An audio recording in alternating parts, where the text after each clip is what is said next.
আমরা একটি ভঙ্গুর শিক্ষা ব্যবস্থা নিয়ে আমরা কাজে নেমেছি। এটা একটা রেগুলার প্র্যাকটিস যে প্রিভিয়াস অ্যাডমিনিস্ট্রেশনকে দোষ দেওয়া। আমরা বিজনেসে বা অফিসিয়ালি আমরা এটা দেখেছি।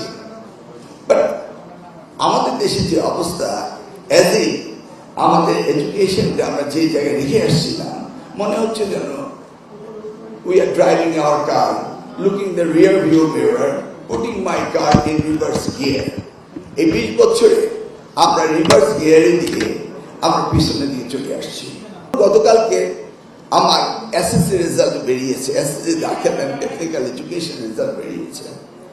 এটাকে এক একজন এক এক দৃষ্টিভঙ্গিতে দেখছে। আজকে যদি পত্রিকা হেডলাইনগুলো দেখতে পান, তাহলে অ্যাকসেপ্ট দ্য নিউ এজ পত্রিকা আমার মনে হয় প্রপারলি তারা বিষয়টাকে তুলতে পারেনি।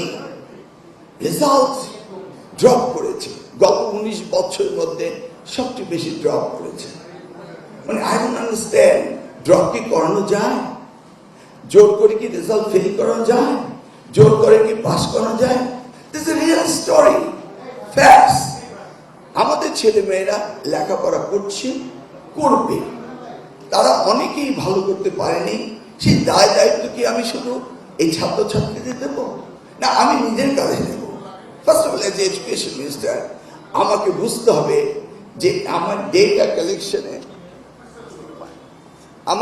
কালেকশনে আমার অবস্থানটা কি। আমি যদি ইনফ্ল্যাকচুয়েট করে ডেটা কালেকশন করি,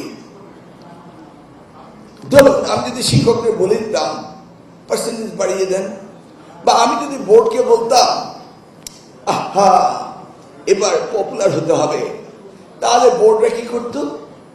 ইংরেজিতে 3 পয়েন্ট, অঙ্কে 3 পয়েন্ট, সিস্টেম অ্যানালাইসিসকে বলে দিত, সবচেয়ে অ্যাড হয়ে যেত, কেউ জানতোই না। That's how it was functioning. তাহলে সত্যিকার অর্থে জব করে যদি রেট 70% হয়ে যেত, আমি কি জানতাম?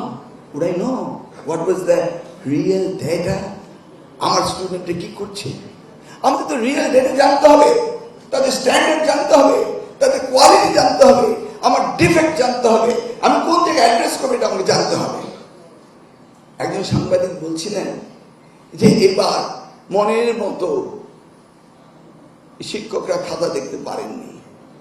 কোশ্চেনটা কিন্তু পজিটিভ। আমি পজিটিভলি উত্তর দিয়েছিলাম, মনের মতো গান গাওয়া যায় কিন্তু খাতা দেখা যায় না। আমি কিন্তু একটি পজিটিভ প্রশ্নের উত্তর পজিটিভলি দিয়েছি, but it was portrayed in different way, in negative way, but that should not B.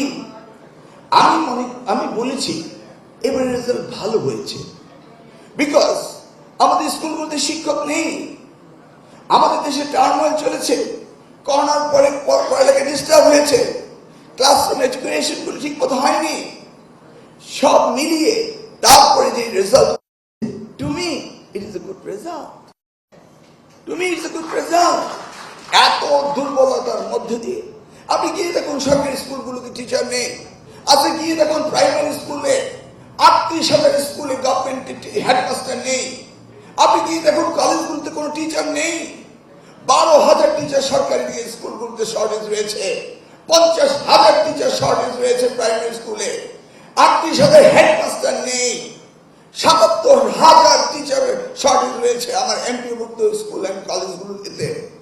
You C, এই নাম্বারটা কি গত 5 মাসে হয়েছে? এই নাম্বারগুলো কখন থেকে শুরু হয়েছে?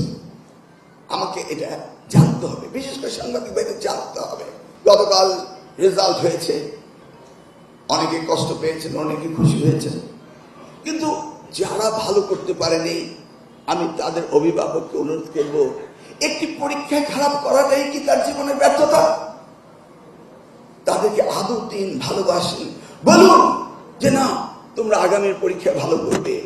এই পরীক্ষাটি কি একটি ছাত্র বা ছাত্রীর জীবনের শেষ অধ্যায়? নিশ্চয়ই না। আমরা অভিভাবকরা যদি জিপিএ প্লাস না পাই, তাহলে আমরা মনে করি আমাদের সন্তানদের ভবিষ্যৎ শেষ। এটা কি বাস্তব কথা? এটা কি হতে পারে?